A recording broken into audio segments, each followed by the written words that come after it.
Austin Pauli.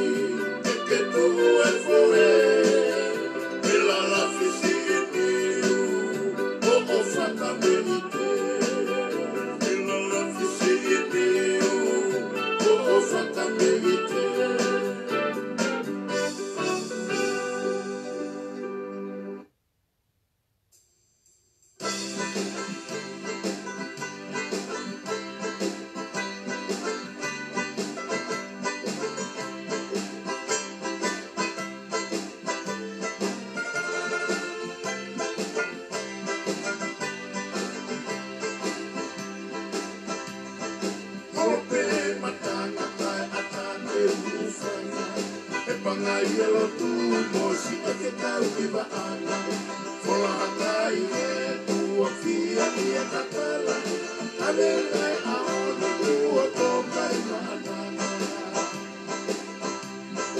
Holope matanga kai atake ufana E pangayelo tu mosi ake tau ki vaana Fola hakai e tua fia ki e kakala Ane ngai aoni tua tokai maanana Fefine o kropo tu aoi sopu o taufa Sia o veio mo moe hana hakolo Paki moe toki moe ongo haangana Ira le fisi i kiwe moe kolo kakala Fefine o kropo tu aoi sopu o taufa Sia o veio mo moe hana hakolo Paki moe toki moe ongo haangana Ira le fisi i kiwe moe kolo kakala O kalani whae ko hota aoe Turi whaiva o whakameite Monu o piso te tu i wala hini Me mata ue ko o kei tu ue foe Makati a ano ao o piso O male eira e tu pe tu o pe O kalani whae ko hota aoe Turi whaiva o whakameite Monu o piso pe tu kalani Me mata ue ko o kei tu ue foe Mataki ha ano ao o piso O male eira e tu pe tu o pe Haotape a te ki o whakahoro matai E koho ve'e e koho tui nei he pati Aine si o kape si o whotu mani mani Te te pērangi e alofi mai tamai Haotape a te ki o whakahoro matai E koho ve'e e koho tui nei he pati Aine si o kape si o whotu mani mani Te te pērangi e alofi mai tamai Isa ko e kuka tau e tau whoki au O tari whatomia o mungu tau A mai o huna e hoku a wha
O koko le ke ho whanga ngai whatapoka tā moawe mo meniti ko nike whai e polkalama e special heart talk ko wholohono tuku mai pa ko whiwhia I he mo meniti ko nike whahoko ka ki mua ia o ko whetuka whamalo ke ta mai wani he ofa mo tau he ta whiriwhiri manako kone whai mai mataua o tā o si ai mo meniti ko ni ko ia o koko le ke hu whanga he ka talangata e tikita whakitoa mo mawatu ka tā moau whahoko, e polkalama, o e whiawhini. Ki mua ia te ulawa te tau a senita, pako ne ospeko ia te hoko atu lewa, ki hono whakanofo, a ngā hisnoi ka venga, pia mo tala noa o e polkalama, o e whiawhkoni. Ko e, a senita e whiawhkoni ko hono tau mua u pehe ko socialism, mo e capitalism, pa ihe ne tau whakatonga.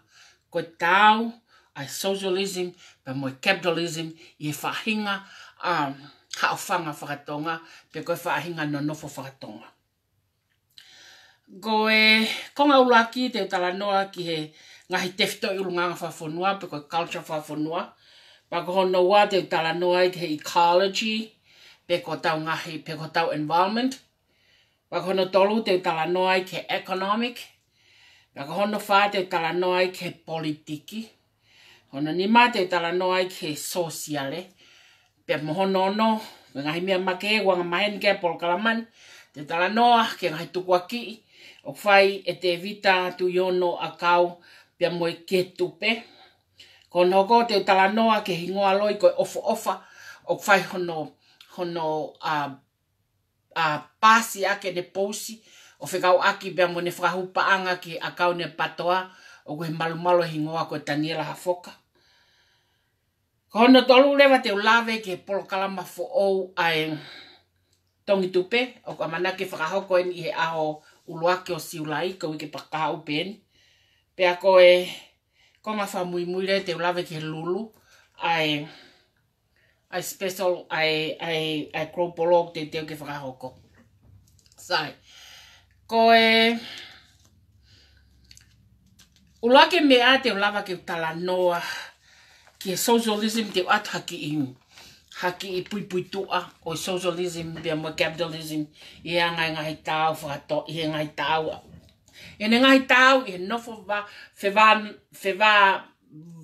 nofo whewao fi aki e ngai ulunganga whatonga sai koe ulaki ko pau ke ai cultural value kono ko pau ke ai environment kono tolu ko pau ke ai resources kono wha ko pau ke ai agreement pa ko hono ni malewa how te tau live pe te tau interact anga tau no nofo whakatau taha pe ko anga tau whitau hi aki wā whakatau taha.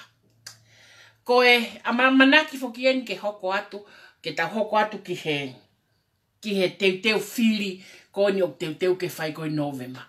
Pa nai lo I he special heart talk ana o si lahi au pito ni ngai whamama o whikau aki pe mga ulunganga whapoitikale pe mga ngāu e pure ngau whakahoko mo mea katoa pa koutu o mama lahi ai whanua I hoko ngai mea koni.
Mo katake.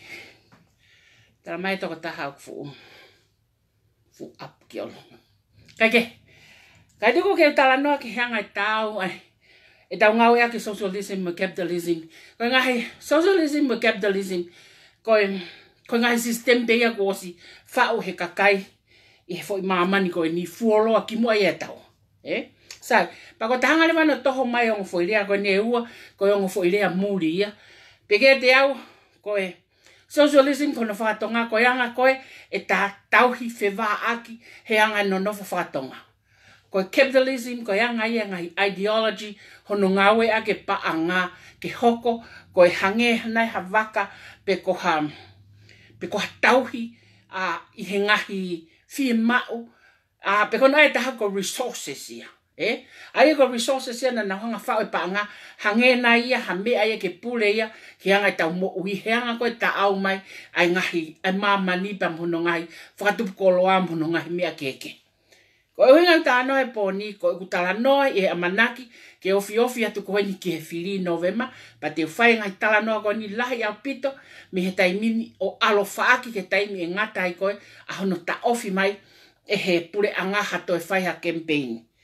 Ola ki hange ko kulau ko pau ke ai culture value ya ko pau ke ai culture value but they go back and forth when me ngai faunga mo visone na lau ko visone akrisi mo ngai hala fononga ai fapoit kare te go through one by one ke lawa ke mahino ke taha katoa sai ko pau ko rat mea ko pau ke ai culture value ya ko pau ke tau iloi ko hai aunga o cultural value ke anga e tau nonofo I society. Kua pau ke tau ilo ia. Kua pau ke tau ilo I koe ha important o environment koe o tau nofo ai mo culture koe ia. Ko environment o kaua tahi, ko environment o kaua whanua, ko environment o kaua maa ea, ko environment o kaua maa vai, ko environment ia o tau nofo takai ai I he mo ui koe ni o whakatatau pa mo cultural value koe o tau nofo ai. Ko hona tolu ko pau ke iai resources. Hange koe na akulawe koe kia ane nai, na whau mai ha sistemia, pe uia ko capitalism. Capitalism ko taimia ko o mai e paanga, ke ni hau o whai hono whakanofo nofo, ni ngai fie mau whakatau taha, ai ki cultural value, pe mo fie mau whakatau taha, ai environmental ko tau nofo ai, ke lava ke hanga he resources, o mai ke tau no nofo mo structure and functioning hai mea kātoko ne tolu I he whaunga o tau mo no nofo katonga. Ta kohono whaarewa o kutoki o mai ke lava ke ia ha agreement amount I he people ke nau decide ko hae mea au fair, te nau fair share ai, pe ko hae mea au tau ke whaia no nofo vale lei I he whaamiri, I he tau taha, I he siasi, I he whanua, I he pureanga, ko pau ke toki whau a hono policy. Whatoanga ian. O whika ua ke cultural value, o whika ua environment, o whika tolo economica, o kutoki whika wha mai policy. O mosia ko policy ko political ia. That's politic. Ko political value ko ia, ko political policy ko ia. Ai ko tala noa kia o tau kau koatimi. Tala noa kia siaosi momia. Tala noa kia kau hufarearea. O ku pehe ko structure ko. O ku toe ko ke fau. O ku toe ke fau. Ai mea whaka politikare. Ko ne mau e mea whaka politikare. Pa toki iai rewa ai resources I hala mama o ia. Ka iai ha whakafofonga wharearea. O ku ne ai mea whaka politikare ke momua. Oua na mofiri ai. Hala whakarere. Ulu aki ko pau ke nonofo I cultural value ke melino.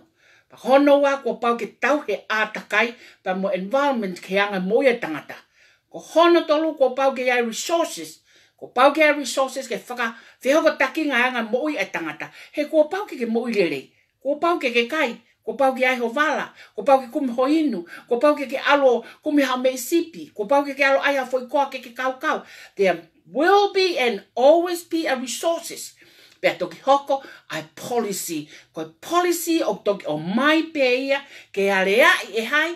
O koe ko nau toluk nau hala alea I pe nau decide the policy agreement. Ko policy agreement o whai he kakai. Ai mea koe te nau nofo tau mo nau melino ai.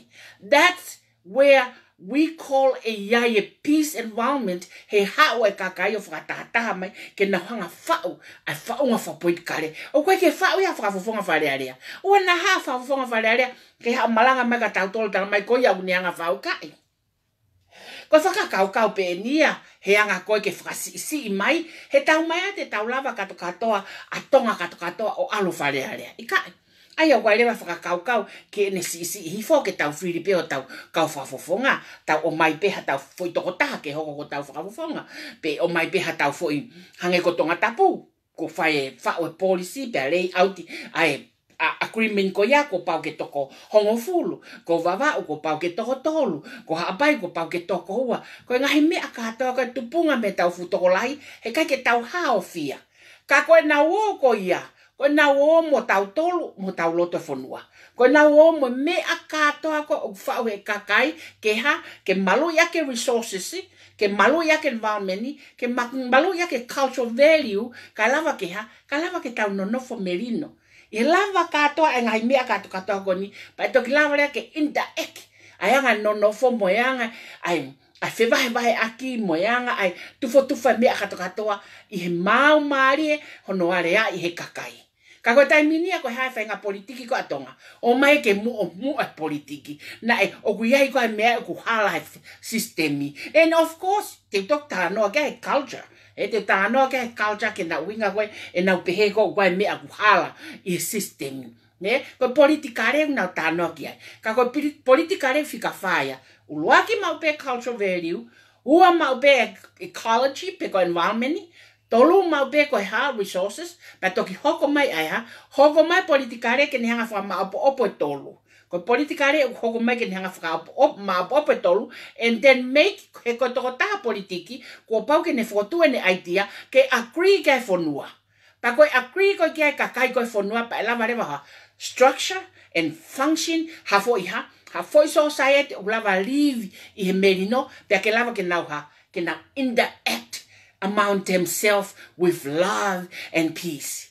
Mosia, koe anga ia whaunga o ha mea I he foi mo mamani koni, pe ko ui pe e au whapalangi, ai ki mea kono ko atu, ko culture, environment, ko economic, ko politiki, pa mo sociolo, ko ui pe ko SEEP, C-E-E-P-S, SEEPs.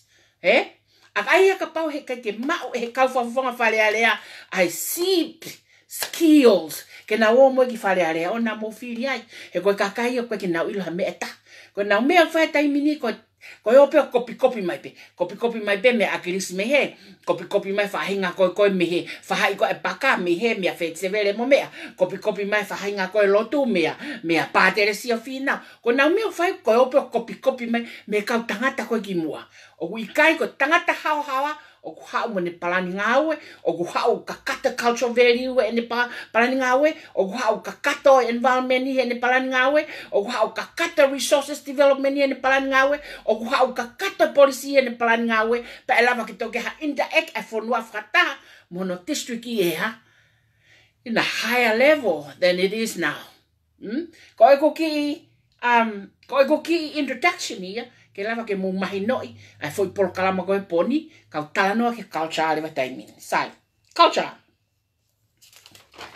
Ka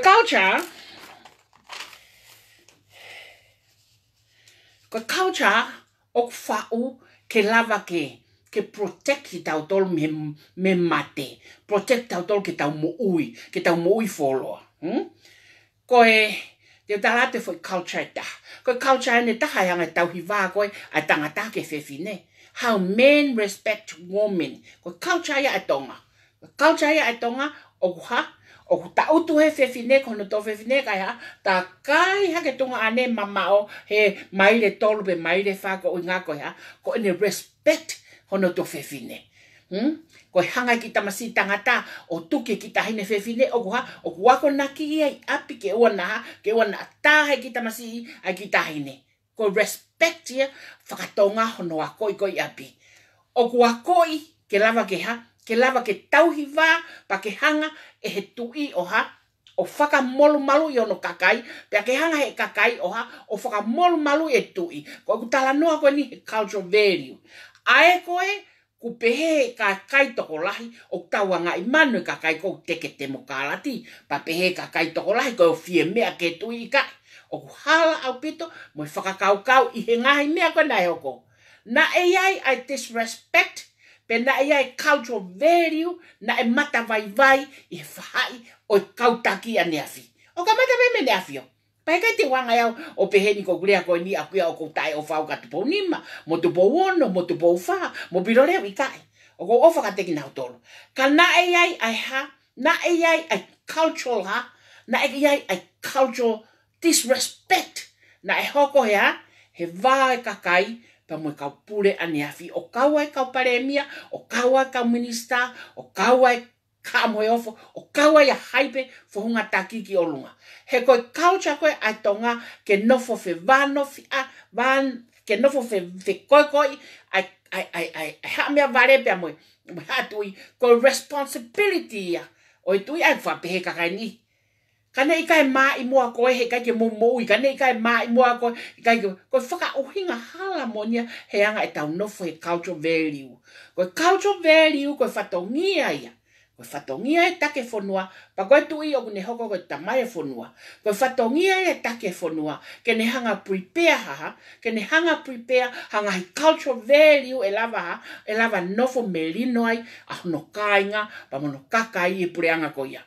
Ka koe o mai koe kai haa, o mai koe dishonest, o mai koe feel he kakai ko hange ko ne hanga eia abuse ki nau tolu. Koe taimia a ko ha, taimile vaia o ku hoko ai value koe o ha, value koe tu i o di value, pa ko no hinga e mea o ku kamatai ke longoa, pe kamatai ke loto toko lahi ke tau hanga atop te polka ai democracy he koe ui ngā koe ha, koe whaunga pule o tui a neafi nai ha, Nai fu vai au pito. O i kai ke ne lava ke make up e a cultural value. Kai ka mata ke nau holafa i he sio ke ngai resources. Pea koe uhinga na i kai ke ia hea konga whakapoiti kare. Fe wheka ke ne hanga ha, ke ne hanga malui. Ai ngai resources, pa mo environment, pa mo cultural value na hako aneafi. O dishonest e kautaki. Pea ka mata ke wai kakai o kuha. A piece nau to. That's what happened ke wonua taimini. Ko mea ko hoko ke whonua, o wikai ko ha mea hoko ke whonua taimini, ko holi e kakai ke to'o na mawhai. Pe ko holi e kakai ke to'o mai no pere. Pe ko no, na e iai e disrespect, na e iai dishonest he cultural value aneaf, ko no hingai ko ngoia kakai ko li e kina, mo si e kina ki nau tolu, he ku ikai ke iai haha. Ikai ke iai ha whaunga whapolitikare pe ko ha policy, fe wheka ke neanga ha, ke nanga taof ki nau tolu pe nau ha, pe nau whai te lia pe, o hoko ai ha, I disconnected, o destiny e kakai, pe me ha moe of, komunista, pe mo sistene e taimini. Ko ku tala noa ko ni ke mo mahi noi. Na i kai ke hanga he tangata ko ni ko a krisi. O mai ngai tono noa ha moe ofo, ko ne o mai ka tau tolu ke tau nofo tau whehia ka ting nau tonu. Ka, o kai ke utui pehe. O ko utui nai o mai ka te tau tolu, Nai o mai ke te tau tolu ke tau ilo ai ha. Ai ngai whaunga pule o kuha o mata vai vai. Pea ke tau whenga ke ha. Ke whakawhewheka. Ka koe pango o kuha o wikai ke iahe kau tangata pe e iahe ahoni. O koe kaha kau tangata te nau lava ilo i how to make a culture value ke whewheka. O wikai ke ha kau tangata te nau lava make a environment ke whewheka. O koe kaha kau tangata te nau hanga make a resources ke whewheka. Koe kau tangata pe ahoni koe kau tangata ha. Fe politiki pe. Fe whao polisi pe. Mahalo mo fe. Fe alupe ki whare area. Mo mea katoa ko ia. Ka koe ngahi mea katoa nai hoko ane afi. Ai ngahi dishonest. Ai ngahi whakaao ngai abuse power. Ai ngahi whakaao ngai hala resources e whonua. Koe mea une disconnected te kakai. Of course, yes, na whakahoko mai ke kakai. Ai ngahi dishonest ko ia pe au koa. Distant he kakai ki nau tol. Me kau mau mawhai ko uhinga ko ia. Koe uhinga he ku abuse ki nau tolu. And it makes sense ke human being. When human being hit the limit o ene kātaki koe kene ke lava kātaki kune ongoi o ku mawhasia ea. A distant ea hono self ko hinga ke ha ke protect. He koe culture kono tau mua, culture value kono tau mua kene protect ha. Protect koe pia muau ke ta moui. Kono tau mua e culture value.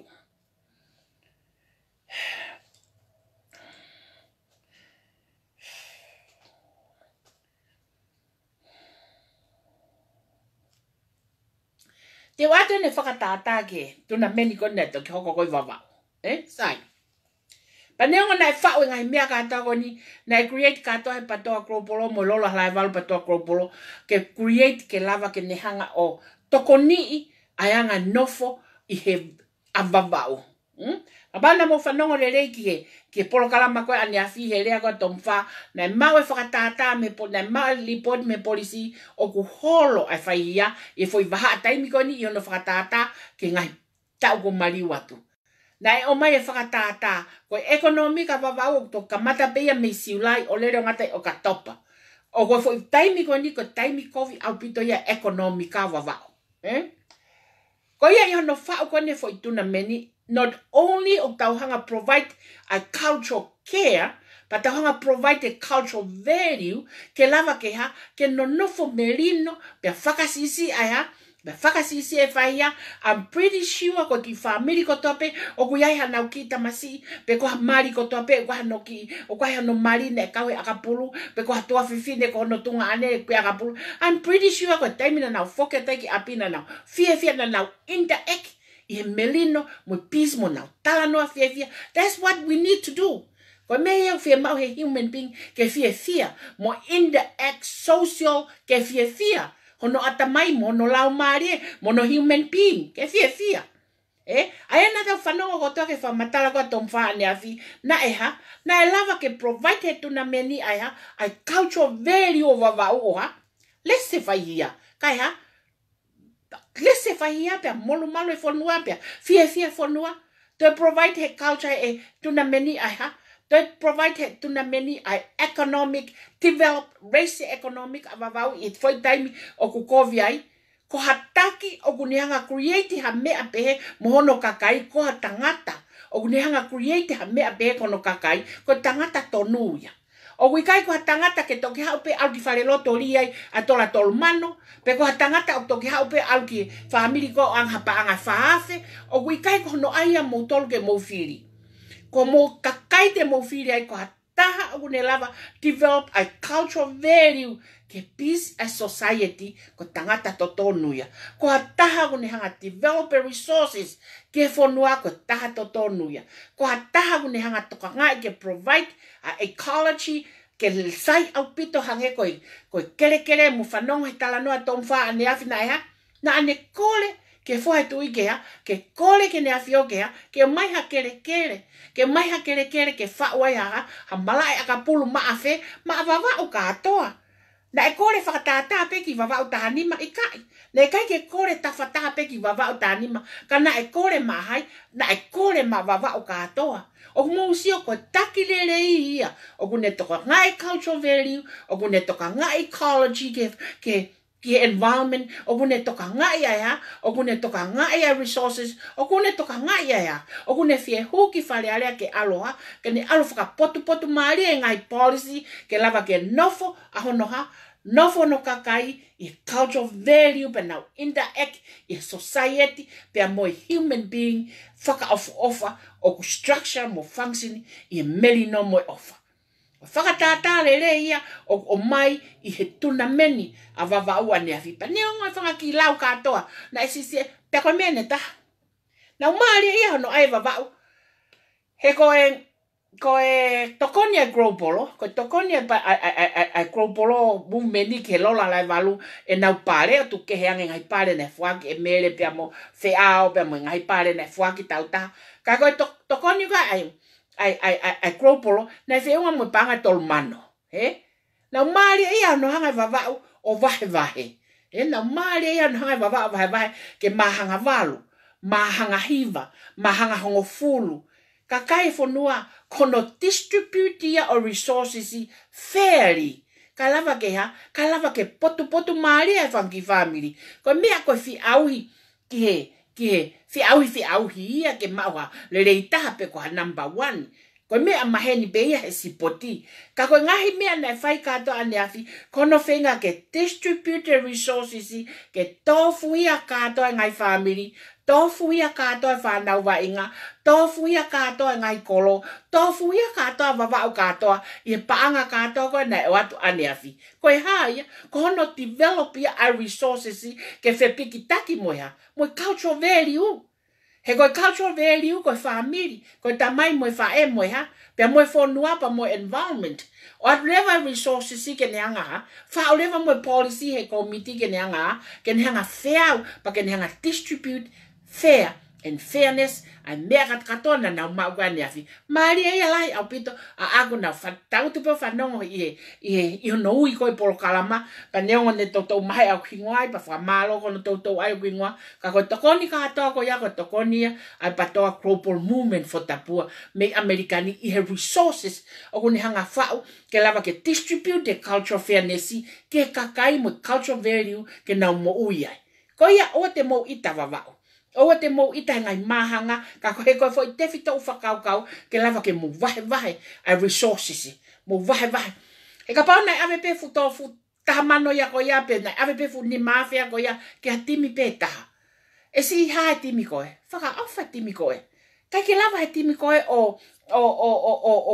mahaki seniti ka ke lava atimi ko mahaki resources ka ke lava tamai ko na va inga o anga ki foi lore ono foha ka ke lava tunga ane ko na wini o anga haki seniti ono ko friendly ka ke lava he ka va inga o I mean o share resources for tatau ke na fie mau but ane afina ya ane afina e fon mau ai timi koto ape i ki seniti na ave atu pe ko faka malo atu ka ko tomfa i takirele pa mo komite avava ko mo frako pe he ki ko seri to kala pe he ki te ko saya piukala ko faka malo at ka te motor to tol ko mo hanga leva i lele ngai fe awi ka to ko vava una i tuna meni ko ni o lava ke na hanga provide the fairness mo value e culture na lava ke distribute economic wealth ke lava ke vahe lele pa lava ke mo create ngai policy ke melino pa ke lava if we ke wano ko ni na lava ke lele mai ai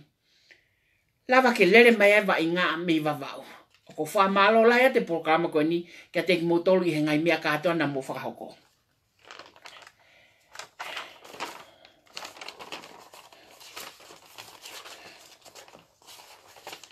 ko konga wa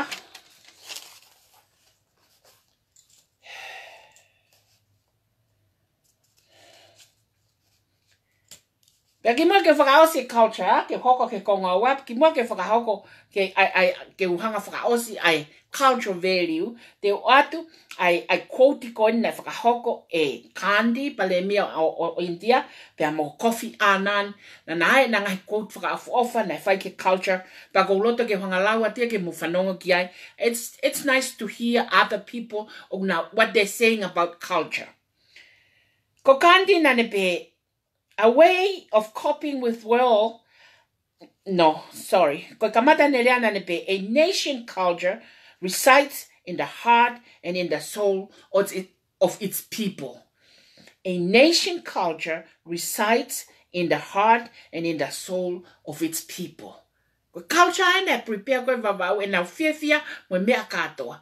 Ko culture ko nation ko culture ko atonga o ku ife ia mana tu tau le atonga pe tonga mo unga ke loto. Me tatau mo lau ko na kanti. Ko nation culture o reside in the heart and the soul of its people.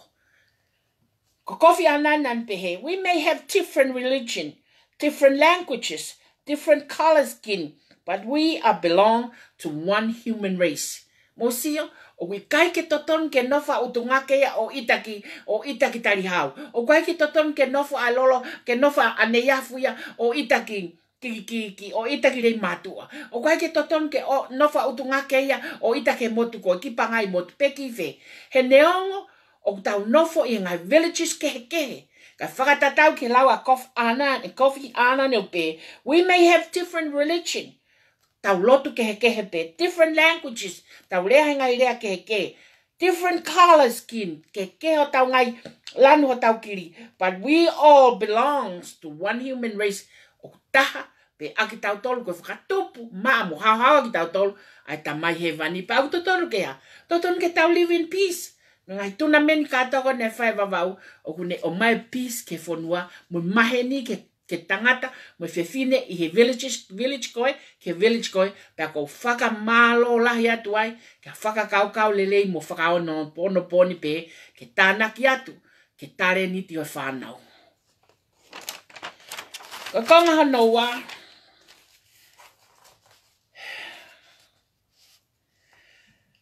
kono aunga o ecology, te ko environment ki tau tolo. Sai, koe, kakai koe una no foi hafonua, tau pepe ko no foi kono tonga, O ku mahu inga au pito ke ha, ke maa vai. O ku mahu inga au pito ke ha, ke tau livia au maa. O ku mahu inga au pito ke iai ha, ke iai kele. Ke kele ke ha, ke lava toa ngowe ke ha, he ko eni. Ko toki wha upe capitalism ia, mo o mai panga ke whai ake whi whakatau aki, e idea, mo ideology, pe he koa, ka pau he kai ki ai panga te tau mate. Ka inga tonga, o iai ho tau kele ena. Ka ke toe lai pere, whanga hau ki puaka, au ki tahe tau mātau. Tokanga e ngai mea katoa ko ia, ke lava ke mau moi mea family, te ke mo ui pe koi tongana. Kai ke, Ianga koe sio a porkalama koe ni ke ecology koe ai fonua. O tae toka ngai. O tae toka ngai hono vai. O tae toka ngai e mea ke mana vai kakai. O tae toka ngai ngai. Services ko toa pea pureanga. Services ki hono haka noa ko e whanau. Services ki hono ha tauhi e muilere e whanau. Services ki hono ha ki hono toka ngai e whanau ke uea. Ke ua te nau. Ke ua abuse ki nau tolu. Ko ngai service ka toa koe pureanga. O ku ikai ke tuha mo tau ke nonofo I society as a human being. Sai. Ko mea ko ke tauhanga koe o sio I anga koe oe sociolope mo physical interact koe a kakai I ecology ko nau nofo ai pe ko environment ko nau nofo ai. Ko pau ke tukuange ke kakai ke nau lava no whai no whama opo. Aia ko tui ko uingai wai ai a district officer o wai ai officer kolo. Ko ki naua ai ngo primary authority o na no nofo wa ofi mo no kakai. Mo kakai fonua. Aia o stoton ke iloi district officer mo town officer e kolo. Aia ngai mea ko to pe o fe mau whakasae nisi I he human being I hono fonua ke ene mo ui, ke ene mo ui lelei. Ko iloi koe vai o tonga nā koe tae toka ngai ulai whau. Ko iloi koe anga hano teu ngai mea toko ni tonga nā u tae toka ngai hono lai whau. Ka au tupunga ia mea, au tupunga ia me mono, me mai no e cultural value I kai. Au tupunga ia me ono tae mai no I cultural value. Ka pau e mai no e taha kotoa e fuafua mea koe ha, ko hau How e hanga he parents o take care na whanau, ko cultural value. How e hanga he mari o take care, husband o take care wifey, ko cultural value. How e hanga he tamai o take care ne whanau, ko cultural value. Ka pau e ilo e ngai family ka togoni, how e hanga he pure anga take care no kakai, ko cultural value. How o hanga e siasi o take care no ka mui mui, ko cultural value. How o hanga he tui o take care no whonua, ko cultural value. Ka bau e hanga he cultural value of ka aunga e resources ko kere kere ke ne hanga provide a service sai taha ke whanua ko tui e mau e tonga hatonga o kuha o ikai mamaki hatonga o mo uirerei hatonga o educated well hatonga o kuha hatonga o ku fiefia a hono kakai i e environment o ku nofoi ka kuha tau se a hone hanga kego saina, hanga kego saina, hanga ki mua kego saina, hanga ki mua kego saina. Ko hambe o pehe ai. Why? Why we making our cultural value ke mix pehe? And it's okay ke na womai ke tau no whakata. But why tau hanga takai hola kwa ke tau sio katonga o whatu koloa? Why tau hanga toa ke ngai mea katoa ko mau inga whanua mau e saina? Why? Because ko policy maker o kwa. O wikai ke make it kakai. Ka make it kakai hala au pito. O toton ke make it kakai ai ha. O toton kono o hinga ia. Na hoko ai pe kia agrisi pe ha. Na ke te whakangongo. Na ki tata fe ka pe ke kwatimi pa ongo ko ai kwatimi ko kata ai e na panga mali ko mo whakaukau po ai kata ai te ngoi kakai ko alu katoa pe ta ia ne personal agenda. Pa mele na ha na. Na fai ko. Na foki o fe. Na foki mai o ke kakai. I come back ke kakai. Pa ko ngau pe ia fai tai mini ko ya. Ko alu pe ko tana kakai. Alu pe tana kakai ne o la nga famanuki. Ko o tana ki fala pa ko kakai atape mo na ofa.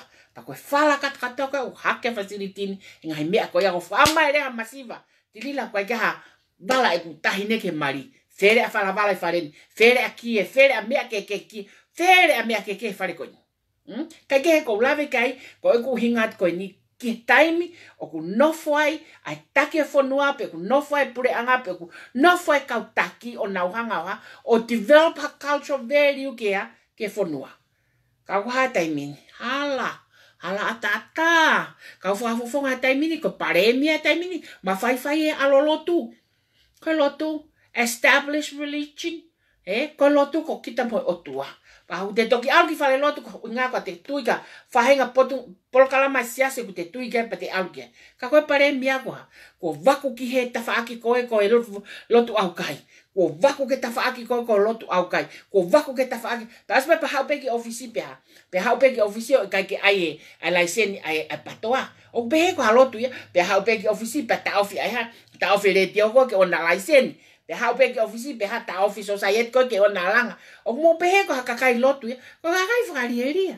haupe ki alpo tanu pe afe tanu pe tonga tapu ngofulu ka mo pe o ne lava o create a cultural value ke no fo merino ai ta fo pe mo la pa ikai o va ko ve la pa mo ai tonga tapu ngofulu o no fo pe ai ki toenga ko tonga tapu ngofulu o te riri pe ki fe te riri pe ki ta fo pe mo fe tu ko tanu ko he paremia o no fo pe afe o no fo pe konga e wa ko kai ko ke tanu o te riri pe ke konga ko ka ni wa ko kai ke tanu why because he ko me pe e ngotaki ko ya ko now create ai ha the value a culture pe ha no fo va ko vi pe kolo ka ko na uhinga pe ke ma o pe fo vote now ke na lava ka ku now ha the value a culture o ko ke love of culture ya o ha o no fo melino na fe tu na ha o ku na va ko vi ko ya e ko na me fai ko na me create tanu pe apo me au tu me ka ta tanu apo me tanu pe to ta me ha ko nga tu me ka ta tanu apo me alu pe lo tu ki pe ko nga ko tu ki alu se ke na me fai o ku kai ko ataki ya tonga tapongo full o kui kai ko ataki ya eua ke ni hanga o the value e culture ke mo no va kovi ko taki kovi ya o ne fai me ko ya taki kovi au pito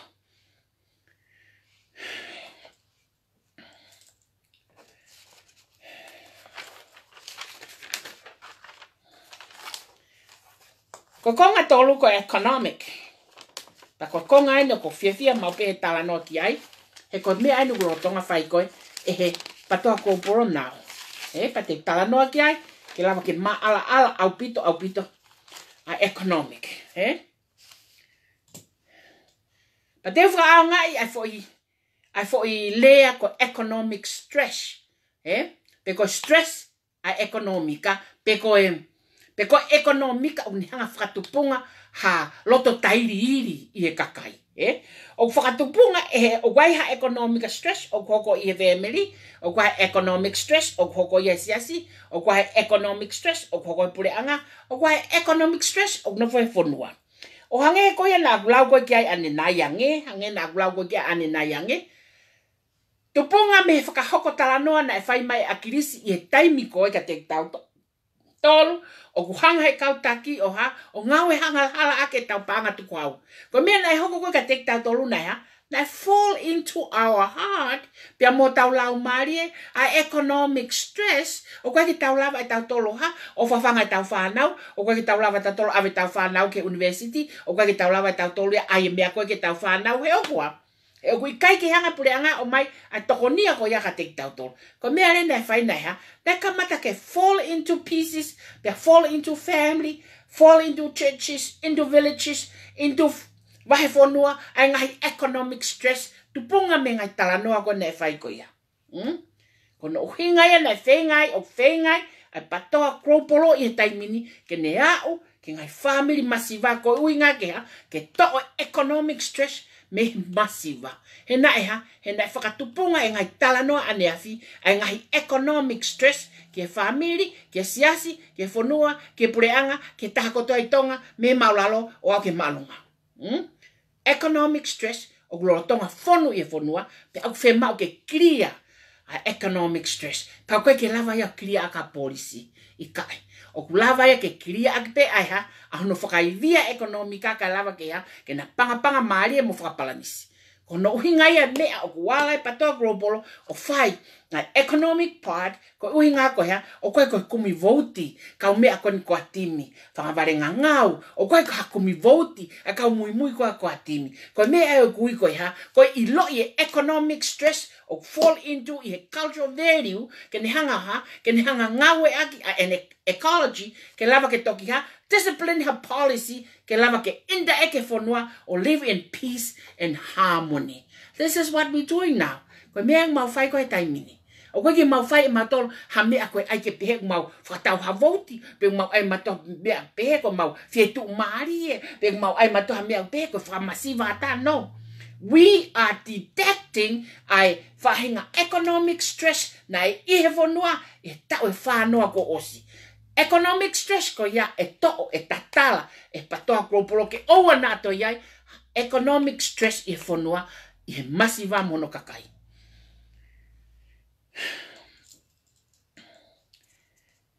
Tau sio ke ngai provide services katoa pureanga.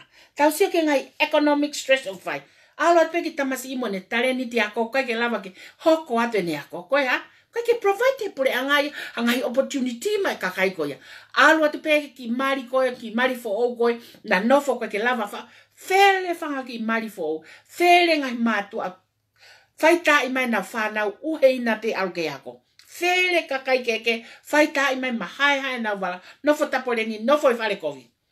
I said to a kopea koksino, ko glau marie. Ko fea po iwa to ne toa. Ko fea lavu. Ko fea ka whakafofonga patoa. Ko fea a semisisika mo fulau miliona koe 5 star. Ko fea a ngai mea keke ko mau koe tongana. Ko fea ka kai ko ia. O kui kai ke nau lava relieve economic stress o ku fao I he sino o kakai tonga. Why o koe ke lava e provide the services ko ia. Alo ati ki whare mahaki ko panatolope. Low panatolope.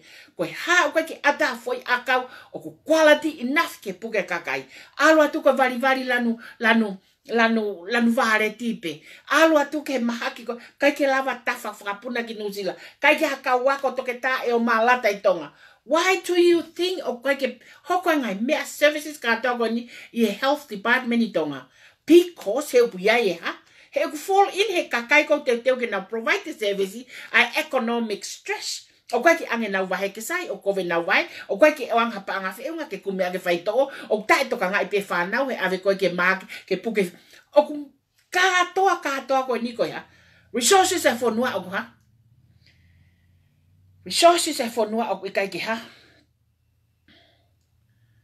O downturn e te economic e whanua.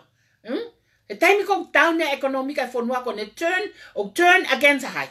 O turn against I higher level? No. Veve middle class, no. Kau against high. O against a poverty level o mo pua. And this is why o focus e patoa gropolo I ene ngawe I e pua he ko downturn. A economic stress I o fua hea. O fua he maulalo. O fua he masiva. Patana ine kerea e kiki alo kumia ke masiva. He ko downturn o economic stress o fua he hai. O fua he kakai ko ya. O ke fuaia po idone to. O ke fuaia e akosita lavulavu. O ke fuaia e paremia. O ke fuaia e minister. O ke fuaia e nautol ki olunga. O ku fua downturn o economic stress e hai. E kakai masiva. And this is why we spend our time talking about the masiva, because ko mau tau mua ia ke ha ke we a economic stress pe mea me ne downturn o ha against ai ha a masiva ka we tala mai mo fatau vot o tala mai mo malanga e masiva. There is more ke masiva. Ai no ko tala no ato he poni. The economic downturn o against masiva pe ag mau loto ke relieve economic stress o fua e na ngai foi ulu mo na ngai family ake mau provide hangai mea ke lava ke ha ke langa ki mo masiva pe mau tu I ka lava mau langa masiva mau langa e fonua pe tu e tu loa pa tu kari pe e ha pe hoko tonga ko tonga o ha o interact I ha I melino pe mo peace ka o hangai ko tai mini ke ha tak malanga fafonga no sai malanga e policy malanga e visone malanga mai hala ata tala noa ke cultural value ke protect tau to me tau mo ui hala ata tala noa ecology pe mo tau environment hala ata tala noa resources pe mo no downturn resources o gune onge economic stress ke poverty level hala ata all they do go ya tala no he policy which is ko fika faia he ko fatongia o politiki ko fatongia o policy ko fatongia o political develop policy ke ya ke ne hanga frama o tolo culture value ecology pe more resources pe toki hoko mai leva ya pe toki hoko mai leva a politiki pa mononga he policy ke ne hanga frama opo lele tolo pe ya pe lava interact in peace and live in harmony and love for noa pe develop hono ngai kakai ke lava ke nau mau hangai service of lele develop hono kakai ke lava ke nau academically yako he ngai civilize mama ni pe lava ke tau mau ha tonga o tau alki muri pa tau ato ha latai lava ke tau mau ha hala o kai ke fua lava ke tau mau ha vai o maa lava ke tau mau ha uhila o kai ke mate lava ke tau mau ha ako o ku lele ke lava ke tau to te fana wako lava ke mau ngai computer taimini ko computer maman kato elementary only in Tonga hame wa ke lava provide he ko hinga ko ha he ko hinga ko ke decide ka utaki ya ko taimini ke na hanga take care ai mea kato ko loto pe ke lolo pe kilalo ai masiva no hinga mau to kali pato agropolo e taimini o teke ngawe ko ni ke lava ke mawanga relieve a economic stress of downturn masiva pa mo poverty level o Tonga ko taki au poto o guni hanga whakatuka ngai ai masiva pe mo teke a resources mo development whaka economica lere pa ne toki hau o kore mai ke whiria ki whare area ke alo ta utu ai o whao e policy he ko ma opo tolo ka hona o algo na ka te eke atki ai ko lawa cultural value hala ve ecology hala ve resources development hala tata kau tangata pe tu au nau te hu ki whare area tau ka hau hei November te taratu foi tolo avava o pau au pita ona to foi tolo avava tom fa saia se oa na to riaki vavau ai foi tolo ko o se vavau te hoko mai hapai ke tuna mene hapai pa ku pau ke fau a tuna mene hapai malo tonga tala no aki ke lawa ke fa uta hapai kato ka o se me ia te maulawa ke mau fau matuna mene atonga kai hange ko lau o si kore vava e super 18 ni ke fai mau pe ta impeni ki vava pa ko tu ya e o patalonia e kai ke te fai tonga tia so ke pot avava hono create na cultural value ke now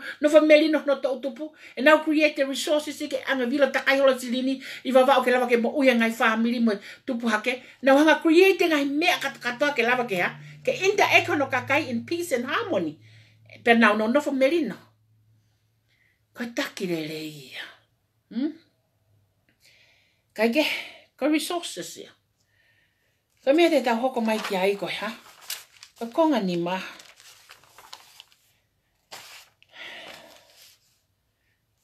Ko konga ni ma. Ko also no design a policy. He? Also no ko ngai mea katoa ko ni na design pe ia ke me ata ke lava ke function a human being properly. Cultural value ke lava ke ha ke function a human being properly. Ecology yang and connect monatula ke lava ke function a human being properly. Resources na create ke lava ke function a human being properly. Politics na create ke lava ke function a human being properly. But o mai le vai fa ko ni ke nga ha fuka interact pe ke socialize kakai Iha e fonga socialism fo ke lava ke hanga ha o malui a kakai. O ana tau no fo peke tau tipen e capitalism now. We don't know because ha in the ha me a change maman a capitalism di ai. We have to use capitalism now as quick as we can. E we ka ke tau iloi because ha me a kauta ke mama ni amana ke now fo ka hoko ke capitalism society because ba We have to use it now ke lava ke ha, ke navigate our world and put our cultural value together and then put our ecology, develop it ke hanga tau mo'ui, resources ke lava ke whaue mo tau ngai policy o malu ke ha, ke tau hi ako tau kakai ba lava ke iai hatonga ako ha, ko siwe le Pasifiki ke tau latai. Kai ke, ko ngatai e polkalama e poni, ka tau hoko ati ke ngai mea make.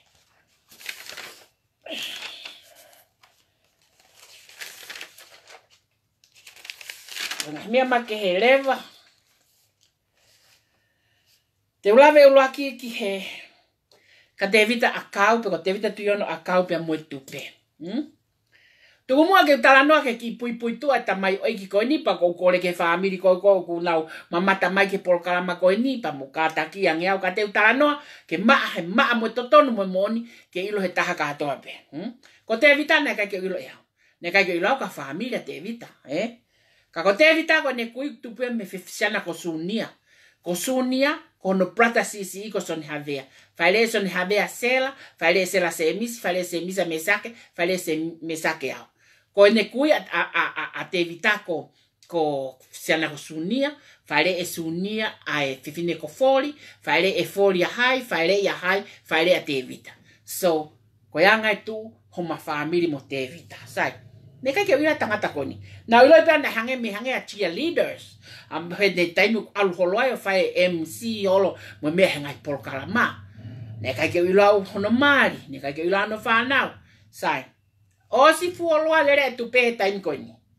Pa ko alu en ki Salt Lake, o fai ngahi malanga pa mo ngahi fatau ke ai tu pe mo me ka to ko ya. Ne hanga le to taha o talamai fe ave mautolo e Devita ke mawo kai fare kai. Sai. Na mawo mo Devita o kai fare kai. Kau tangata mo kau fefine. Te eki ke usio ka tamai o ku tangi lahi pehe ke te au ka ko tangata ko ni. Ke tokoni ia ke whakako e ne whanau, ko ne whanga whanau kui MIT o kui Harvard o kui apia ko tala ko Amerikani. Pe aku ne self-finance pe e ne whanau. Ko hono moni na aku it's very deep in me. Ai mea katoa ko ia, pana aku pehe te tokoni. Na talange pe ki ai. Whakahu, ho tupe hongo fulu, ke vahe pehe tai mini, ke tokoni kia te koe.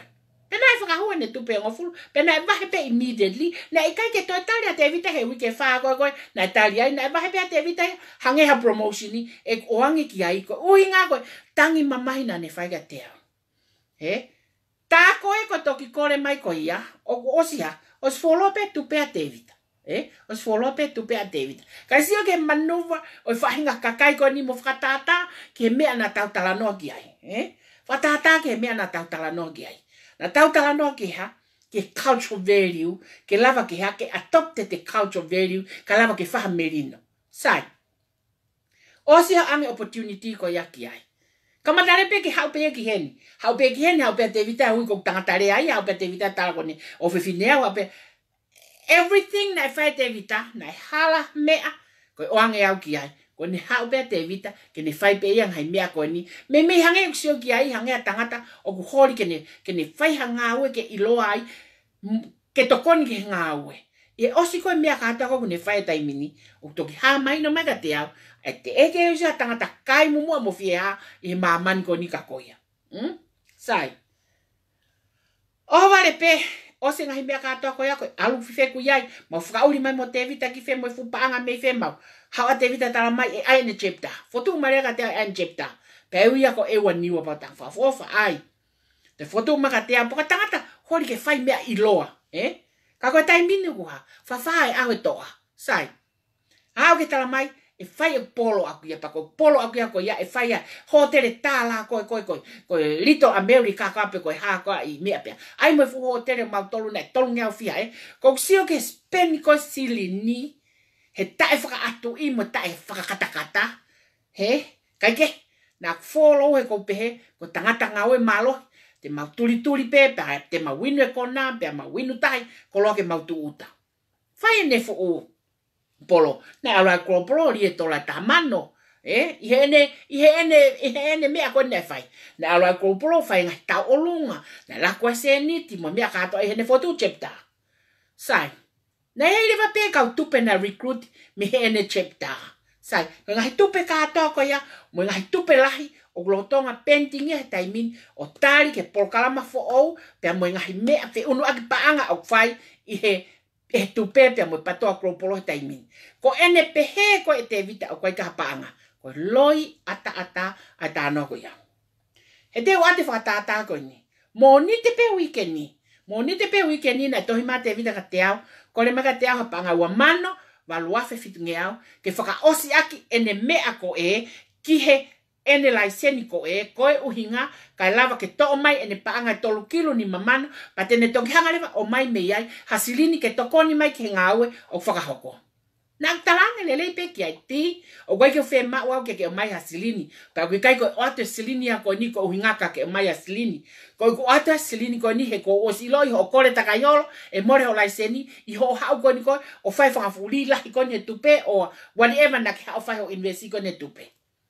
He koutok e kafe au tala mai, na hao invest ene tupe ta hao no. Sai. Ia taimi koe na hoka palapale mana toki hao ta auto hua. O hua, ai ngahi vahe, ka atoa koe na whakahoka te vita. Ka kai whonua. Kai ke lava ha mahina taha me iai ke ahoni. Na e toho e te vita e paanga taha kilu, i he chepta na e huai, o ta e kawai mo ngahi vahe ke heke pea te vita, o kune osfai. Foi paanga taha kilu na, o wange whaanga taha pe kona nima. Pe au whaka ofa, ka pau e taha kilu ko ia, na e whai ake mea koe na ke tangi mai ai, ke tokon ki he tohtongi ko o whanau. Whafu ofa au pita. Ka koe whamatala ne maa, he uke tala mai whako ke anga he tupako mo api he maa mo totonu. Koni koe maa mo totonu te oatu. Toki tala mai na ia o tupe taha ono, na ke hao whakahu, pe au ku mangusia, i ngai whi unua ki mea holo kono ku mau whai, ke au tonua kosune. Ko lulu koni ko whakahau ko te vita, whanongo mai. O koe ko lulu ako ke totonga ke mo ue kakai. Part of it ke totonga mo ue kakai, pe ke totonga ak hapila pe ai kropolo, ka ko lulu ako hono, tau mua lulu ako ya ko mahina ono ya tupe. That's complete mahina ono tupe ene lele mai ko winga lulu ko ya. O koe ko hinga lulu ya koe whatatau ki ho tala noa. Mea rewa taha ko ne tala e ia, ai mea koe ni ko ne tala e ia, koe mea ni hono foha, pa ko ne osi ilo mono foha e ha. Te vita, koe mea koe ni na whao ia toke tā filosefa, o te ke toke tā filosefa hao ki vale. Pa au ikai ke toke tā filosefa. Koe mea koe ni na whao ia ki mua, pa ke hao lewa kore makateau. Sia ko toki loi, ta koe uhinga i hao mui holo ke whanamui holo i mea, ke alo kopi ki ai. O wale pe tu mate evita. Tala mai ka te au. Lila, koe ne hau sani koe MIT, pa ko palofesa koe. E hau ke tau miti hen, ke mo tala noa, ke mo sionge ke tau mea ngai mea koe oko. En tu mina agree ki ai, na tala ko hua, na e disagree lahi hua ki ai, po hato mea, o wai hau tala mai. Ko ia foko pehe seo ke family, ko tala, ia tala. Ato ate utoi pong ko ya mau al haule te vita to tonge aloki o mau ki ai mo ni tamsi mo te vita. Me ako ni was follow lere mai tu pesa anuali lere mai. Pa ke ha o tala mai ko me ani ho foha. Faka kuia ti. Faka kuia na tau to ki o pe mas ko pe follow lere tu pe. Pe ko e peleri I think ko e peleri. Ma wo le va ki ai. And then ta out leva pa ko time ko tala no ya ke por kalam ai tu pe o ko ti ko ya ke malo ita ai me ko toton ke papiriki mo me ko ke toton ke papiriki te vita. And then I use it for matala and all those kind of things kama gros mo kita masi and then tango kita masi en computer fa ki ai motor ko mo te vita. Ko por kalam ko ni menuolo pe ya alo tau ke tangata. He kai se mau ke por kalam fa computer. O kwa ke whainga tai ko koa ko toke tana e whai ako Berkeley, ke ne ui ha computer science mai Berkeley, pe a koa ko whoha in loa, my son-in-law ko PhD in computer science, o we had ko developer a construction lahi I Tokyo. It's not hard for me ke ask ka help he ko pau mau. Kai. Ko ui ngahe ko tupe whi mau pe ke menuolo, pa e menuolo pe alta ngata e meni, he kai ke whaka computer te vita. And for you ke hatala ko mea no whoha, loi lahi whakauria ko ke whakahoko. Ko o mau ai loi ko ia me whia. Pea ko fie hai a ke tānoa loi ke whakatau ki whia. Ko tanga tāena.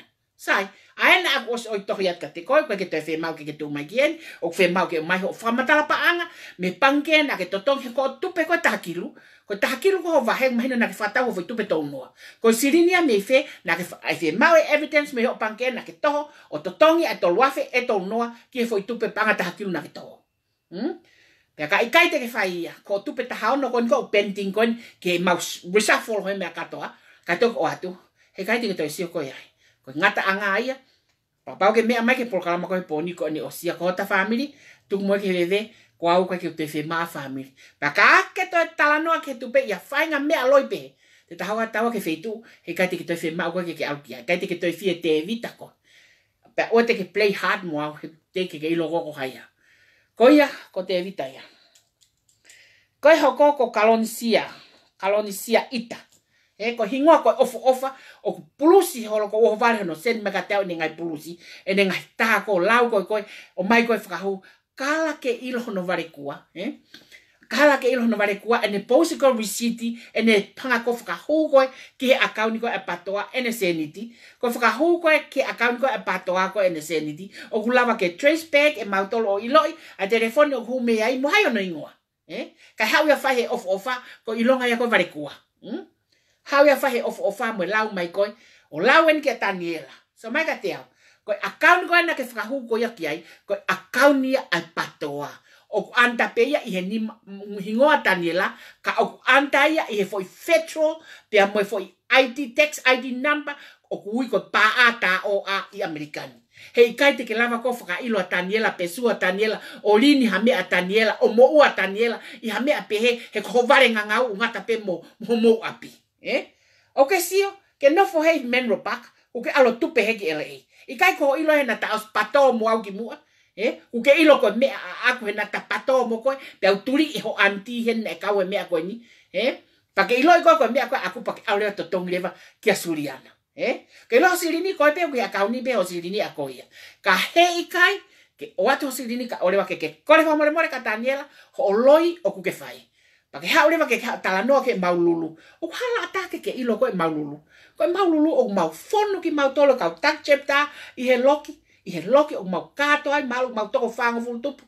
O mau osi takiono pa mau design A, B, C, D, E. O mau lava I o mau tana ke ua mano o mau e takilu. Ke lava ke whakatau pa mau alu ke tila. Ko pacheti o kua mano ke mea lere ta. Pake hau tala mai o mau loi. So mai ka te au. Alu o kumi hapolosi ke olo ake ho fale malolo ufanga whatapu pa ke alo whaia. Tapu na ake toi talanoa ke pake talamai te ki hau kien. Hau kien. O whamai ki hau kien. Talamai tahen tane laga te atila. Call her to come ki facility. O whamai kalon hau. Hau ki hau facility. Ka pau ke iloa facility. Hau. Kam pe ona toi taha polisia ta. Hau kien.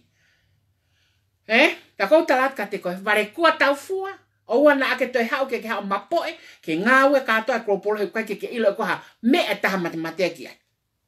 We are going ke mautotongi, ai mea katoa mautolo mau aki. He kaki ma run away koe kakai matong ma run away ma pila. Kakai totong pila ai. E pakawat katai me totongi. Hai wa fili moto ai. O na toi tuku. Koe hoko atu ko Polokalama fo ai tupe. O ko kamata he kona wanga kono ai au ke ita. Ko Polokalama koni na totongi to kamata ai akosi.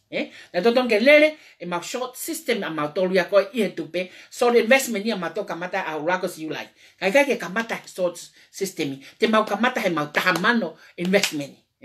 Te mau kamata mau tamano investment ni pe aku kamata ia aho uluako siulai wike ulaki wike tol vai tamano wike fa vai tamano wike nima vai tamano wike ono vai tamano wike fitu vai tamano auti tamano e fiha tamano e nima he wike pe fitu ko Polokalama fo oia ai tupe te ne ala ke aho uluako siulai ke shut the hell up ai taha ko tope ulea ke Polokalama ai tupe o mo fanong mai ki ai kamata au lagi o siulai wike tol vai tamano wike fa vai tamano wike nima vai tamano wike ono vai tamano wike fitu vai tamano osi restart all over again e ala tu pe kia he a uluako siulai ke whakamoni ka moutol mo whangaki peli kau varenga ngau whangaki kakai kopi he ma kopi takai holo hek mea ke mo mai o tufi ai ha mo mea ke mo iloi te mau kamata ai mea katoa he a uluako siulai pa teu e tupe katoa te tau hiti he a uluako siulai ai Polokalama fo o koe ni hei kai toi tuku ko lulu ai kropolo ko lula kropolo malotonga teu kia lula kropolo pare ulaki koloriate pare ua koloriate pare toluko eka pare fa ko eka pare nima ko eka ono ki he wanima panga tahafe o pare wanima ai lula kropolo o paanga e tahafe ki pare ai ono ki he wanima koia kainga ko mau fia matole mahina ono atupe ko mau hoko ate kapau e toi ngai mau fangi senit ko ya ke lawe mau totong hanga hitupe o painting mo reshuffle takai holo pe mau hoko leo ke aulaki ke Polokalama fo wa tupe o go tu ko no ngata anga e mia ke fa mahino ke poni pakata ya ta oku ke tala ape khame apa ke toki hange ko lau toki hau ko ia ki he ki lo tohala ke ta toki au tawa ai mea ko ia ka ko ia ko Polokalama e poni pa koutui ko ni kamata ni special hato ke ne fai ngai fa mahino ko tope o fai Polokalama ko ni o lele o au ke taimi e fai ai fili I November pa koutui te ulava ke piki ngai Polokalama ai ngahi uni mea mali au pito ke lau ke whakahoko ake Polokalama ko eni I he ene hoko at ko eni ke au ke fili ke lava ke ikuna ai pureanga kakai ke lava ke tau fai ngai ngaue ke langa fonua Whamalo at ka tek motoli vavau, tuna meni ko hoko. Tui wata, ka hoko mai ulotonga whakahifo, ai container fute whanoa. O kulolotonga whafolawat, pia moe waka koe ki siesia, pia aku iai, pia moe toenga, koloa, o whafonoa, e nusila, ai fute whanoa koe tui, ko tui koe koloa lahien, pa ko koleat ka te koe salome ki waini, na kore matui, ke muhanga stoka, ai koloa he wawe pene tau atu. Koutui na iki lepa Australia I Januari Februari maasi ta foki ma e perere ki heni pa I me. Kaike ko lava nusila I siulai I sune ko siulai ko Amerikania e kamata ni hoko atu ene valfa ke sio angena lava ke tau toe fao a container fute wanoa pe o ha valfa e tolu pe fa ke lava ke tanumaki atu agatonga. Koe Polokalama ta koe ngau e ta ku amana ke whakahoko atu heni o ku iai ai teu ke whaihono Henova a Letio pia mo whare koloa wholesale I tongana mai patoa kropolo pa ulotonga whai negotiation ko ia. Ka ovare ange ko lava ngai mea katoa ka hoko pa tau toton ke tau fia au pito I ngai mea koe ni he hoko ia ko patolo aki pe mo whakangāwe ia e tau kakai hangai ko ngai wharekola society ke lava whakangāwe ia kakai hapai o tokanga mai ke teu whakafono ai ngai wharekola ako na nai os lau ke ai hangai koko koulo uiha mo where mea mo whefua ngai wharekola hapai nai os whe mau ke whakakoloa ko ngai container ana ko nau tau atu Ko ia ko ofa hayat ka tek motol hono kato malo mo me mai ke polkalama special hot dog and to resume after few months in the malolo pa ko ni hoko atuen. Ofa ke mo ma ha mo ui mo ha fia me apina mo tatoka and good night everyone. Good night.